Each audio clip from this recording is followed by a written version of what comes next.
No livro de 2 Reis, capítulo 5.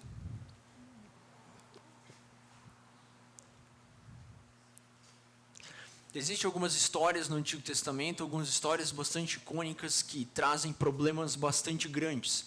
Problemas que, aos olhos dos homens, parecem ser impossíveis de solucionar. Como, por exemplo, quando o povo está numa jornada saindo do Egito e eles se deparam com o mar. Como você soluciona esse problema? Abrindo o mar. Problemas que aos nossos olhos parecem impossível de resolver. Ou quando, por exemplo, o povo, eles precisam conquistar a terra, que eles atravessaram um deserto e fizeram uma longa jornada para chegar até lá, e quando eles chegam tem uma muralha gigante cercando Jericó. Como você faz? Derruba a muralha. Você rodeia 7 dias a muralha e Deus abre um buraco e a muralha entra para baixo.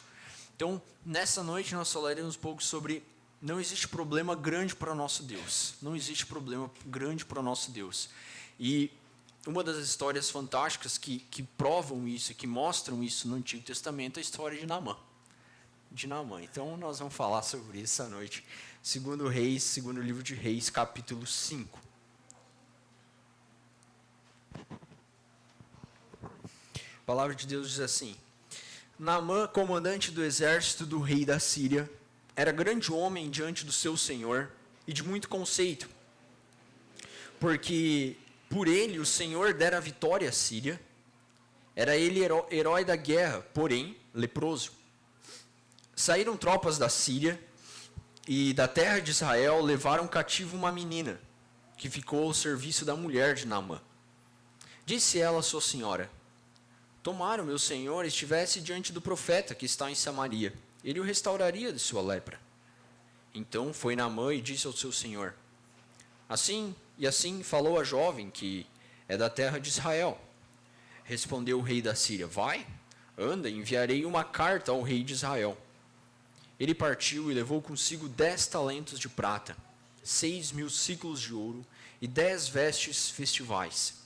Levou também ao rei de Israel a carta que dizia: Logo, em chegando a ti esta carta, saberás que eu te enviei Naamã, meu servo, para que o cures da sua lepra. Tendo lido o rei de Israel a carta, rasgou as suas vestes e disse: Acaso sou Deus com poder de tirar a vida ou dá-la, para que te envie a mim um homem para eu curá-lo de sua lepra? Notai, pois, vede que procura um pretexto para romper comigo. Ouvindo, porém, Eliseu, o homem de Deus, que o rei de Israel rasgara as suas vestes, mandou dizer ao rei: Por que rasgaste as tuas vestes? Deixa-o vir a mim, e saberá que há profeta em Israel. Veio, pois, Naamã com seus cavalos e os seus carros, e parou à porta da casa de Eliseu. Então Eliseu lhe mandou um mensageiro, dizendo: Vai, lava-te 7 vezes no Jordão, e a tua carne será restaurada, e ficarás limpo.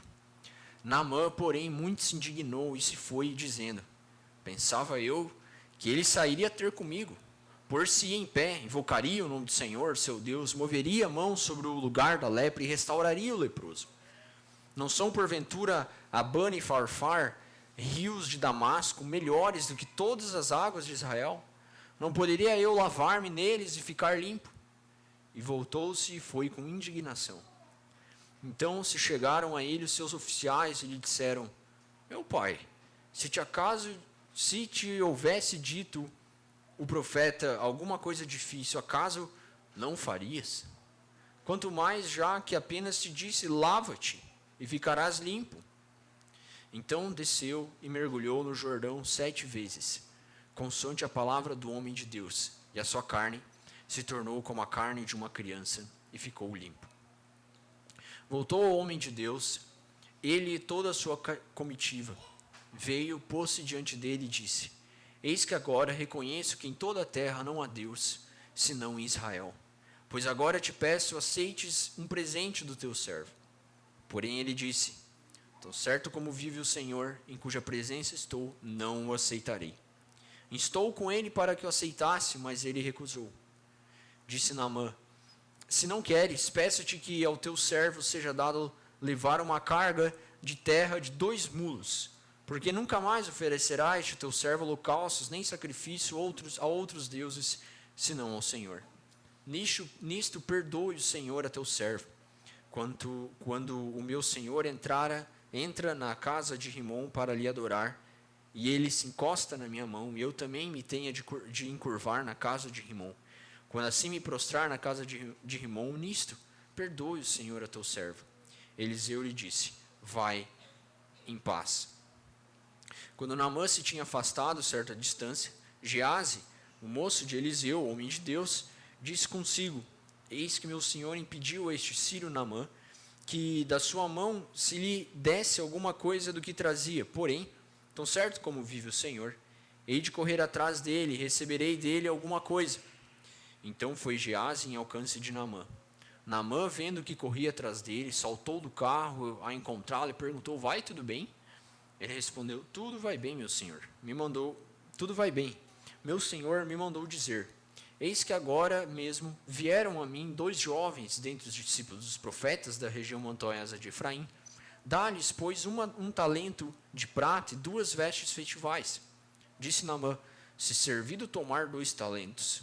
Se servido tomar 2 talentos. Instou com ele e amarrou 2 talentos de prata e 2 sacos e 2 vestes festivais. Pô-los sobre 2 dos seus moços, os quais o levaram diante dele.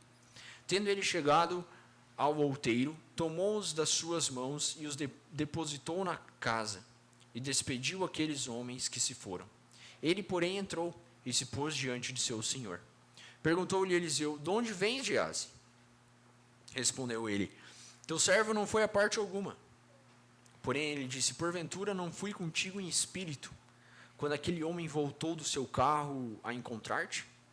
Era isto ocasião para tomares prata e para tomares vestes, olivais e vinhas, ovelhas e bois, servos e servas? Portanto, a lepra de Naamã se pegará a ti e a tua descendência para sempre. Então saiu de diante dele leproso, branco como a neve. O livro de Reis é um dos livros do Antigo Testamento, como nós vimos semana passada, que nos conta o relato da história do povo de Israel e que conta, como consequência, as sequências dos reis que nós temos que governaram sobre o povo de Israel. Nós tivemos o primeiro rei Saul, depois veio Davi, depois de Davi nós temos Salomão, depois de Salomão veio seu filho Roboão. Roboão dividiu o reino pela primeira vez e ali se começou o reinado sul e o reinado norte. Roboão ficou com o reinado sul, com 2 tribos, a tribo de Judá e Benjamim, e Jeroboão, que era um rapaz que já tinha uma perspectiva, já tinha uma certa visibilidade no tempo de Salomão, assumiu o reinado norte com as outras 10 tribos. E essas 2 nações se perduraram por anos, uma com mais de 200 anos, outra com quase 500 anos, tendo uma sequência de reis. No Reino Sul, o Reino Sul ficou caracterizado por ser o reino da qual Deus preservou uma certa fidelidade com aquele povo, Deus preservou uma certa relação, porque eles permaneceram cultuando em Jerusalém, e Deus levantou uma série de profetas ao longo desse período para falar com eles, para alertar eles, para que eles viessem ao arrependimento. Isso aconteceu nos 2 reinados, mas os profetas mais proeminentes que nós temos no Antigo Testamento, eles são do reinado sul. E, dentre desses profetas, nós temos Elias. Elias foi o primeiro, não o nosso Elias aqui, né, mas um Elias que foi também um homem muito importante do CIEM. E esse Elias, ele foi um homem que fez ao todo 7 milagres. 7 milagres. Então nós estamos pensando nessa noite sobre coisas que são impossíveis para os homens, problemas que são impossíveis não são para Deus. Elias, ele realizou 7 grandes milagres.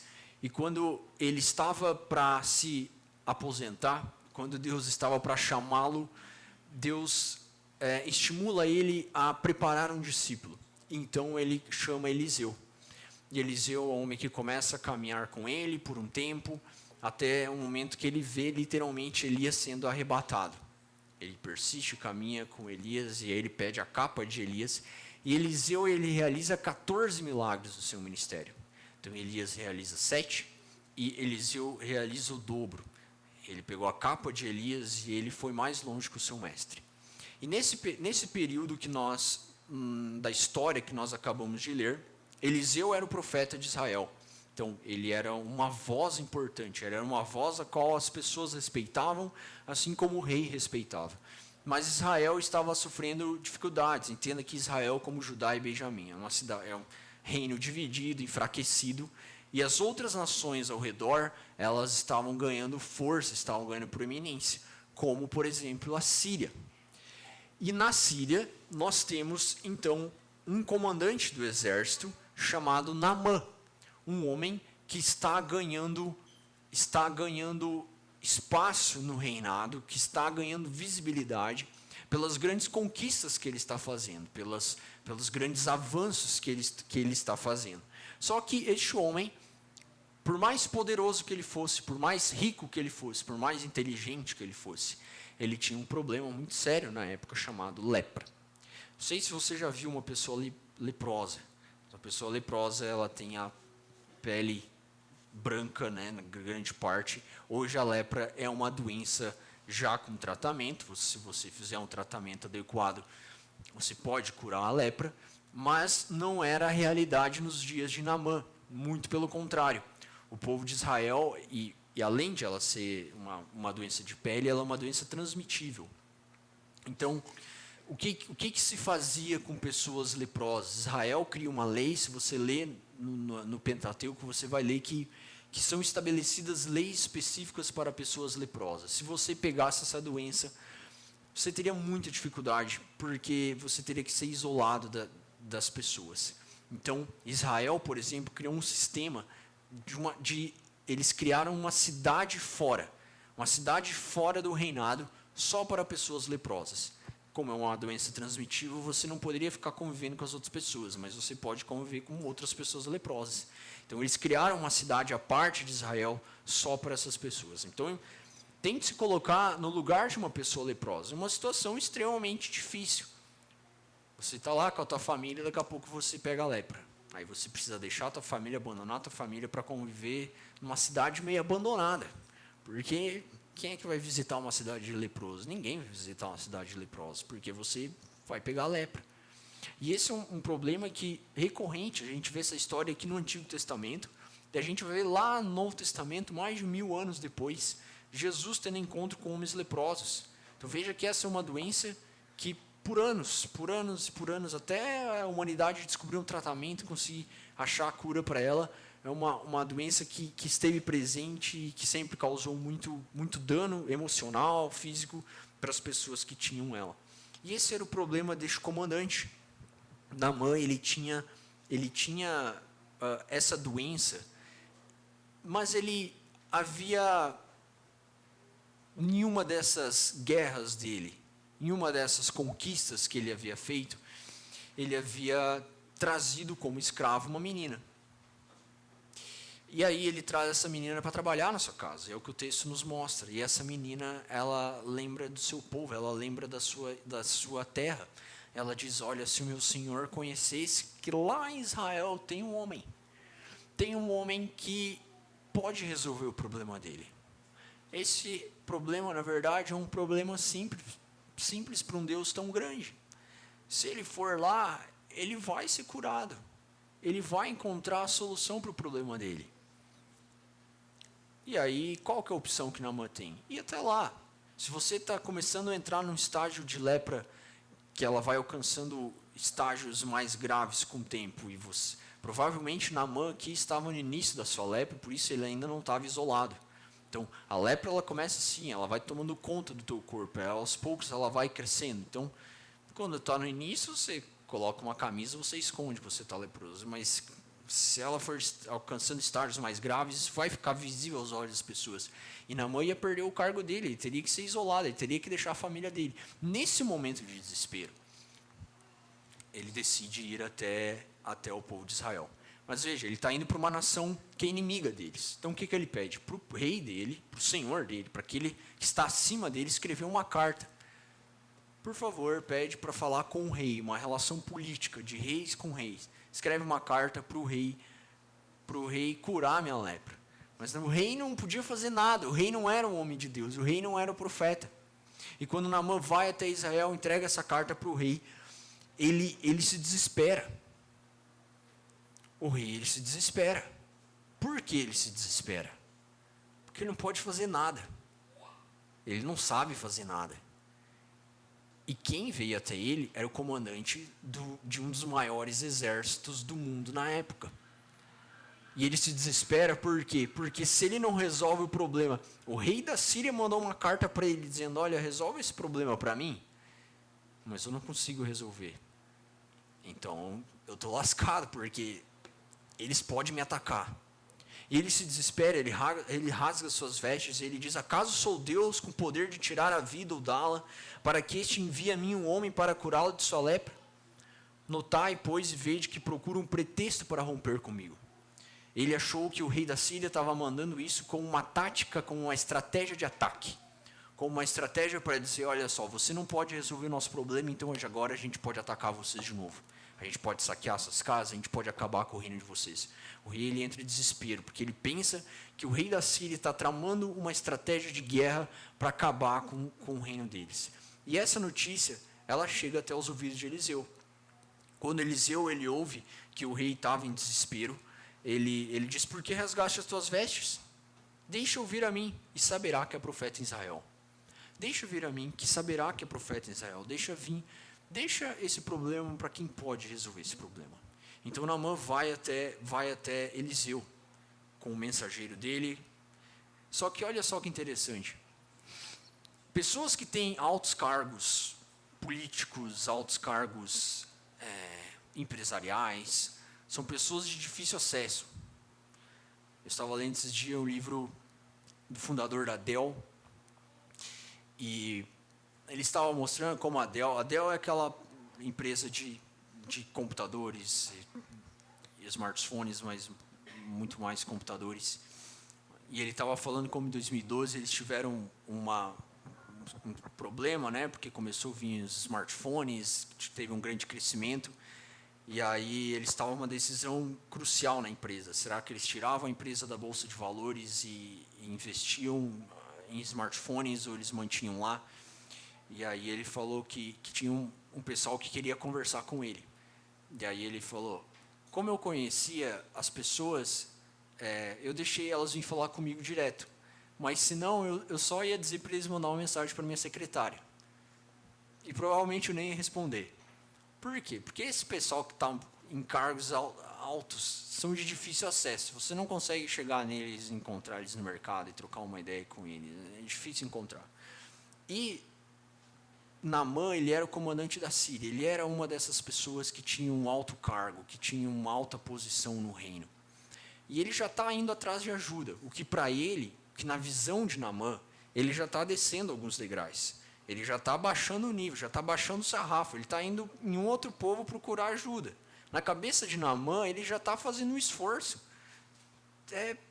Indo até Israel, numa nação inferior a dele, uma nação com um exército menor que dele, uma nação que, se ele quisesse convocar o exército dele, ele acabava com Israel. Essa era a lógica de Naamã. Mas quando ele chega lá, já não dá muito certo com o rei. O rei manda ele até Eliseu. Ele vai. E quando ele chega até Eliseu, Eliseu nem fala com ele. Olha só o que o texto diz. Eliseu mandou um mensageiro no verso 10, dizendo: vai, lava-te 7 vezes no Jordão, e a tua carne será restaurada e ficarás limpo. Eliseu diz para ele, Eliseu nem fala com ele, manda um mensageiro até ele e dá ainda uma notícia ainda pior: vai tomar banho no Jordão. Eu acho que o teu problema é a falta de banho. Vai se purificar no Jordão. O Jordão é um rio de Israel, não é um rio limpo. Por quê? Porque é um rio que corre pelas grandes cidades de Israel, é como o Tietê em São Paulo. Rios que cortam cidades têm a tendência de ser mais poluídos, de serem rios mais sujos, e era o caso do Rio Jordão. E Naamã, quando ele ouve isso, ele fica louco. Ele diz: como assim? Não são porventura Abana e Farfar, rios de Damasco, melhores do que todas as águas de Israel? Não poderia eu lavar-me neles e ficar limpo? E voltou-se e se foi com indignação. Naamã diz: olha, Se é para tomar um banho, só se mergulhar, por que não me mandou para um rio limpo, fora de São Paulo, fora do Tietê? Por que me mandar tomar banho no Tietê? É mais ou menos essa analogia que ele está fazendo. Ele fica revoltado. Ele é um comandante. Ele não quer descer. Ele não quer se humilhar dessa forma. Por quê? Porque ele nunca precisou fazer isso na vida. Ele é um comandante, ele conquistou os cargos que ele tinha pelos méritos do trabalho dele, pelas coisas que ele fez, e ele não está disposto a descer. E aí os servos deles chegaram e falaram no verso 13, meu pai, se te houvesse dito o profeta alguma coisa difícil, acaso não o farias? Quanto mais já que apenas te disse, lava-te e ficará limpo. Olha só, ele disse, ele só está te pedindo para dar 7 mergulhinhos. Você realmente vai querer ficar com essa lepra o resto da tua vida, vai querer se afastar da tua família, vai querer perder a distância dos teus filhos, talvez, porque você não quer tomar um banho numa água suja? Vai. Então, isso nos mostra, você precisa ter pessoas sábias do teu lado, você precisa ter pessoas que te mostram um caminho que você não seguiria por vocês mesmos. Você precisa ter amigos melhores que você precisa ter amigos mais estudados que você, pessoas mais inteligentes, você precisa ter pessoas mais sábias que você. Por quê? Porque são essas pessoas que numa situação dessa pode mudar o curso da tua vida. Como foi que aconteceu com Naamã? Ele estava cercado por pessoas que nesse momento chegaram para ele e disseram, cara, tu vai perder a oportunidade de ser curado por besteira. Por quê? Porque você não está querendo se molhar na água suja. E você vai morrer com essa lepra, você vai se afastar. Vai lá, é pouca coisa. E Naamã ouviu essas pessoas que estavam ao seu redor.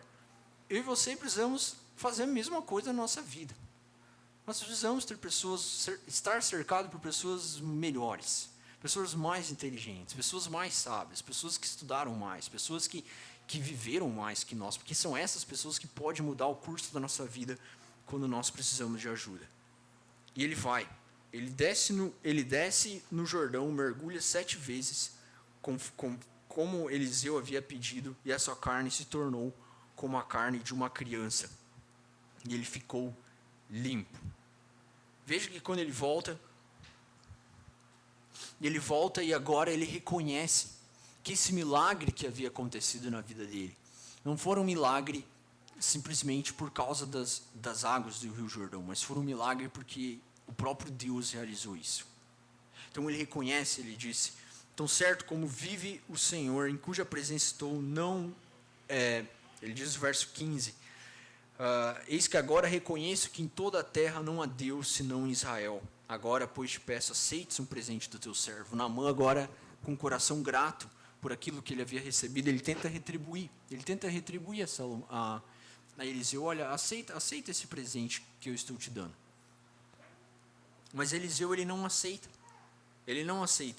mas mesmo assim, Eliseu não querendo a gratificação, Naamã ele está com o coração cheio de gratidão pelo milagre que havia acabado de acontecer. E aí ele diz, olha, peça para o Senhor me perdoar, porque ele sabia que agora ele estava voltando para a Síria, para um povo que não adorava a Deus, e ele queria servir a Deus agora. Essa é uma das únicas histórias. Nós temos essa história, nós temos a história de Nínive em Jonas, nós temos a história de Raabe. Essas são basicamente as 3 únicas histórias que nós temos em todo o Antigo Testamento de pessoas estrangeiras se convertendo, de pessoas estrangeiras demonstrando uma fé genuína em Deus. Isso é o que está acontecendo com Naamã. Ele entende que aquilo que está acontecendo na vida dele é por causa do Deus verdadeiro, Deus de Israel, e ele está genuinamente arrependido e genuinamente disposto a servir a Deus. É isso que ele fala no verso 18, ele diz, nisso perdoa o Senhor teu servo, quando o meu Senhor entrar na casa de Rimon, que era o Deus deles, para ali adorar, e ele se encosta na minha mão, e eu também me tenha de encurvar na casa de Rimon, quando assim me prostrar na casa de Rimon, nisto perdoe o Senhor a teu servo. Então, ele está disposto dizendo, olha, eu vou ter que cultuar Rimon. Por quê? Porque ele é um comandante. Ele é um comandante do exército da Síria.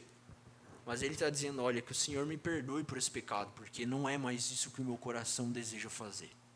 Meu coração deseja servir verdadeiramente ao Senhor, Deus que resolveu um problema que era impossível aos meus olhos, que curou a minha lepra, que fez algo que eu jamais poderia ter feito por mim mesmo.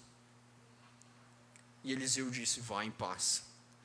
Olha só, que Eliseu aqui não está sendo intransigente, não é? Ele não está sendo, não, mano, que é isso? Tu quer servir a Deus?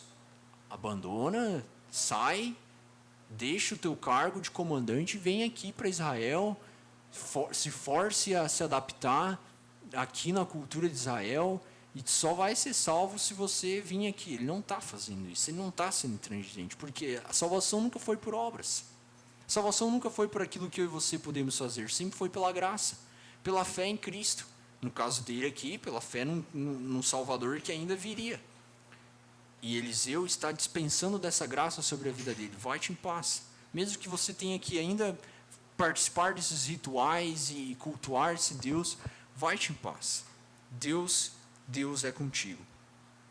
Mas o que acontece no meio dessa história? Quando esse problema aparentemente parece estar resolvido, quando Naamã já está curado dessa lepra, o que acontece? Ele tinha um moço, um discípulo, um rapaz que estava com ele, que acompanhava ele, que caminhava com ele, chamado Geazi.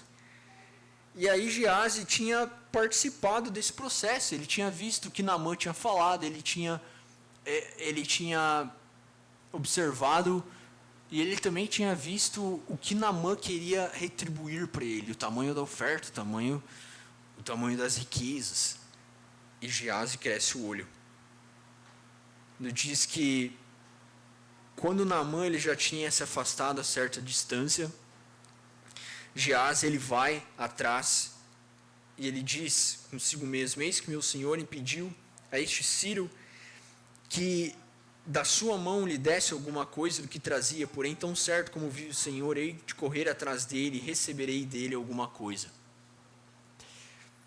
Então o que Geazi está fazendo aqui? Geazi ele está achando que Eliseu tomou a decisão errada, e ele está usando o nome de Deus aqui para alcançar o seu objetivo pessoal, que é, no caso, conseguir a riqueza. E ele vai atrás. E quando ele vai, Naamã diz, tá tudo bem? O que aconteceu que você voltou? Ele disse, não, tá tudo bem. Só que chegaram, logo depois que vocês saíram, chegaram até mim 2 jovens, discípulos de profeta, um pessoal que está precisando dessa ajuda que você estava oferecendo para a gente. Tem um pessoal aí que está precisando. E na verdade, Eliseu pensou 2 vezes e não ia ser ruim se nós aceitássemos essas túnicas, essas riquezas que você está oferecendo. Naamã, mais do que pronto, o que ele fez? Entregou tudo, entregou mais, até mais do que Geazi estava pedindo. Ele entregou tudo. Mas o que Geazi estava fazendo? Geazi estava mentindo. Geazi estava subornando. Geazi estava contornando a situação por causa do seu próprio coração, por causa da sua própria ganância. Não tem nenhum problema nas riquezas que Geazi estava procurando. Se Eliseu tivesse aceitado. Se Eliseu tivesse aceitado e entendesse que aquilo era uma necessidade que eles precisavam, quem não gosta de riqueza? Quem não gosta de dinheiro? Quem não gosta dessas coisas? Não teria nenhum problema. O problema é que ele está adquirindo isso nas costas de Eliseu. Ele está adquirindo isso através de uma mentira, através de um suborno. E esse erro de Geazi custa caro. Custa muito caro. Na verdade, a partir desse momento, quando ele volta, é muito interessante como Deus não deixa nada impune. No verso 25 diz que ele se pôs diante do teu Senhor e perguntou-lhe, Eliseu, de onde vens, Geazi? Respondeu ele, teu servo não foi a parte alguma. Mentira. Ele tinha acabado de voltar do encontro dele com Naamã. Porém ele disse, porventura não fui contigo em espírito, quando aquele homem voltou do seu carro a encontrar-te? Era isto ocasião para tomares a prata e para tomares vestes, olivais, vinhas, ovelhas e bois, servos e servas? Portanto a lepra de Naamã se pegará a ti e a tua descendência para sempre. Então saiu diante dele leproso, branco como a neve. Olha só, aparentemente a lepra de Naamã não estava num estado tão grave. porque se estivesse, ele talvez nem estaria mais entre o povo sírio. Mas quando ela vai para Gease, ela vai com força total. Ele sai branco como a neve no exato momento, porque o nosso Deus, ele é um Deus justo. Ele é um Deus que não deixa impunes pecados. Ele é um Deus que não deixa você viver com pecados escondidos e está tudo certo. Deus é um Deus de justiça. É um Deus que oferece amor e graça e misericórdia, como ele ofereceu para Naamã, mas é o mesmo Deus que oferece justiça e punição para Gease. Vocês estão percebendo que essas duas coisas se entrelaçam na mesma história? Porque se a gente parasse de ler no verso 19, seria uma história fantástica, de só vitória. Né? Naamã foi curado, voltou e se converteu, uma bela história.